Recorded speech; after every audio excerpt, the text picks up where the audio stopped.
Turma, professor Leonardo Lossol, estou gravando esse vídeo para vocês, estudantes do segundo ano do Instituto Federal Goiano. Quero pensar um pouco com vocês aqui hoje sobre o primeiro reinado, essa fase pós-independência do Brasil, ainda conservando tantos traços do período colonial, chamando a atenção para o latifúndio, a escravidão, a unidade territorial mantida, essa condição extrativista, tá? São algumas características que diferem um pouco o Brasil dos seus vizinhos da América Latina. Então o Brasil se torna independente de Portugal, mas vai ter o seu primeiro rei, um português. Alguns episódios são mais importantes. Primeiro, o príncipe regente, Pedro, vai ser nomeado imperador, o Dom Pedro I, em dezembro de 1822. E lembrando que o Brasil ainda permanecia alguns conflitos para a afirmação da independência do Brasil. Em 1824, os Estados Unidos vai reconhecer a independência do Brasil, e em 1825, Portugal vai admitir a independência do Brasil, depois que o Brasil assume uma dívida que Portugal tinha com a Inglaterra. Então, pessoal, alguns episódios aqui interessantes. Em 1823, ensaia-se a primeira Constituição do Brasil, quando forma a Assembleia Constituinte, tá? Formada por cerca de 90 pessoas e um grupo menor que pensou o anteprojeto dessa Constituição, liderados por Antônio Carlos Andrada e Silva, irmão do José Bonifácio, personagem importantíssimo da independência do Brasil. Essa Assembleia vai pensar uma Constituição que limitava os poderes do imperador, com características iluministas, embora não questionasse a questão do latifúndio e da escravidão. E o Dom Pedro, diante dessa proposta que limitava seus poderes, pessoal, ele vai dissolver essa Assembleia Constituinte, vai cercar o edifício onde ela estava sendo pensada, e essas pessoas vão passar a noite lá tentando afirmar esse texto constitucional. Isso vai até receber o nome da Noite da Agonia, tá bom? Então, para você se lembrar. E aí, no ano seguinte, em março de 1824, é que o Dom Pedro vai formar um Conselho de Estado que vai outorgar a primeira Constituição do Brasil, a primeira de 7 Constituições do Brasil. Algumas características importantes dessa Constituição: o Brasil na sua condição de monarquia constitucional hereditária, tá? O catolicismo como religião oficial, a igreja, embora a igreja estivesse submetida ao Estado, tá? Cabia ao Estado nomear alguns cargos, é a questão do padroado. A existência de 4 poderes, o executivo, o legislativo, o judiciário, e acima desses 3, o poder moderador, que era exercido pela própria figura do Dom Pedro I. Então, na prática, ele controlava os demais poderes. Atenção também para a questão do voto censitário, tá? Que permitia com que homens com mais de 25 anos e renda anual de mais de 100 mil réis pudessem votar. Tá? Dê uma lida no livro, na internet, para entender melhor uma questão fundamental, a primeira Constituição brasileira de 1824.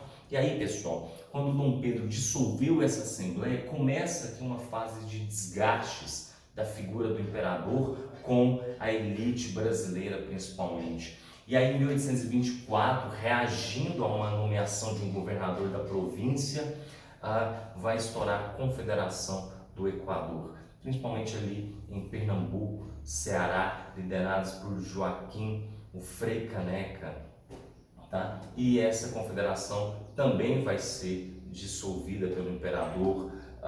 Esses confederados pretendiam formar ali uma república também com inspiração na Constituição norte-americana, com inspiração iluminista, e a confederação também ela vai ser combatida, e os seus líderes serão presos, Frei Caneca vai ser fuzilado, e isso aumenta os desgastes, a impopularidade do imperador.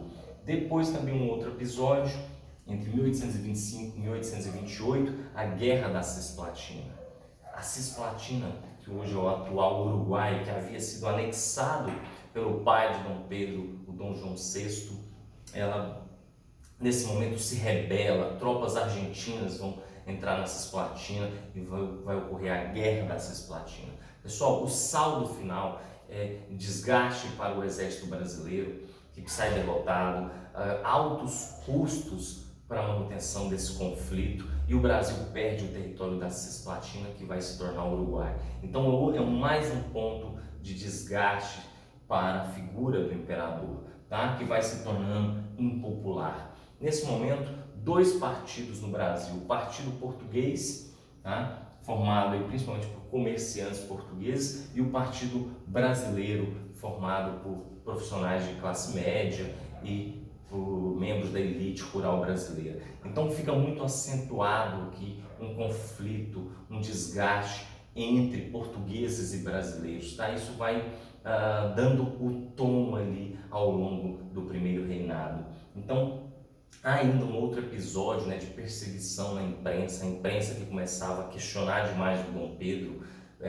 Entre esses episódios, o Líbero Badaró vai ser um jornalista médico de origem italiana, e ele que era um crítico ferrenho à condição autoritária do Dom Pedro. Ele vai ser morto numa emboscada. Embora não haja uma ligação direta entre o imperador e a morte desse jornalista, na época muito se especula sobre isso. Então, o assassinato do jornalista, a derrota na Guerra da Cisplatina, a truculência em relação à Confederação do Equador, as disputas entre portugueses e brasileiros, esse conjunto de fatores leva a um desgaste muito grande à imagem do Dom Pedro I. E aí ele também vai a um evento em Minas Gerais, em 1831, em janeiro, e vai ser muito mal recebido, vai ser vaiado pelos mineiros. Tudo isso demonstra a insatisfação.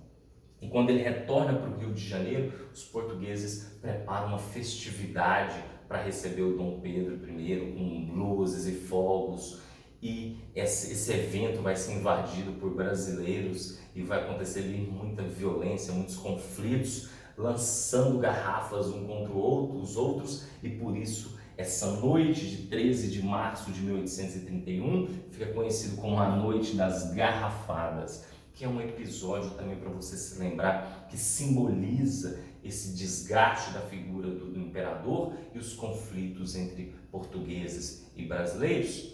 E aí, pessoal, em abril, no dia 5 de abril, o Dom Pedro ele dissolve seu ministério formado por brasileiros e nomeia portugueses próximos. Ora, isso vai repercutir na imprensa, nas ruas.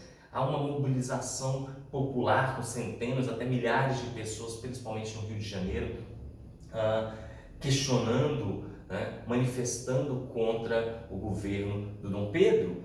E no dia 7 de abril ele abdica.